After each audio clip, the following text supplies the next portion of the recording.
Praise the lord. యేసు రక్తమే జయము. మన రక్షకుడు మన విమోచకుడైన యేసుక్రీస్తు పరిశుద్ధ నామములో అందరికీ వందనాలు. చిన్న ప్రార్థన ద్వారా ఉదయకాల వాక్యదానం చేసుకుందాము. పరిశుద్ధుడ మహాగణుడు అయిన దేవ యేసయ్య, సర్వాధికారి నాయన, మీకు వేలది వందనములు, కృతజ్ఞత స్తుతి స్తోత్రం చెల్లించుకుంటున్నాను తండ్రి.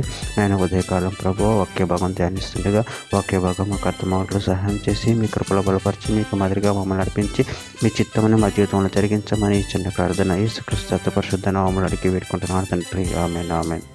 కీర్తన గ్రంథం 117వ అధ్యాయం 1వ వచనము. యెహోవా కృప మన ఎడల హెచ్చుగానున్నది, ఆయన విశ్వాస్యతను నిరంతరము నిలుచును. ఆమేన్. దేవుడి వాక్య భాగం దీవించును గాక.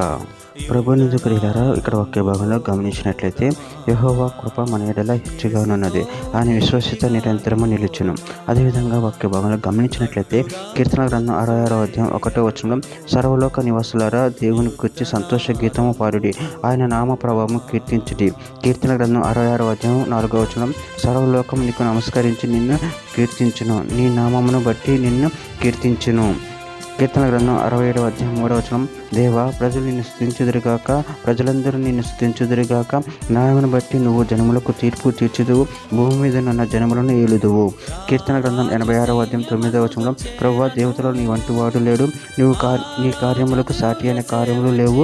ప్రకటన గ్రంథం 15వ అధ్యాయం 4వ వచనం, ప్రభువా నువ్వు మాత్రం పవిత్రుడవు, నీకు భయపడిన వాడెవడు, నీ నామమును మహిమపరచని వాడెవడు, నీ న్యాయ విధులు ప్రత్యక్షపరచబడినవి కనుక జనులందరూ వచ్చి నీ సన్నిధి నమస్కారం చేసేదరని చెప్పుచు దేవుని దాసుడకు మోషే కీర్తన, గొర్రెపిల్ల కీర్తన పాడుచున్నారు.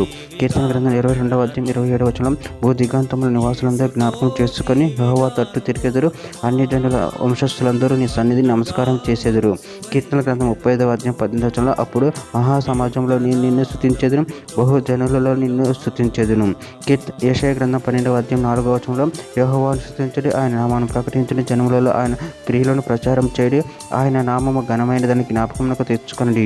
కీర్తన గ్రంథం 108వ అధ్యాయం 3వ వచనంలో, జనుల మధ్య నీకు కృతజ్ఞతాస్తుతులు చెల్లించేదను, ప్రజలు నిన్ను కీర్తించేదను.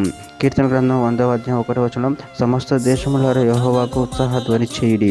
చివరిగా ఒక మాట, కీర్తన గ్రంథం 145వ అధ్యాయం 21వ వచనంలో, శరీరులందరూ ఆయన పరిశుద్ధ నామమును నిత్యము సన్నుతించుదురుగాక. ఆమేన్. దేవుడి వాక్య భాగం దీవించిన కాక చిన్న ప్రార్థన చేసుకుందాము.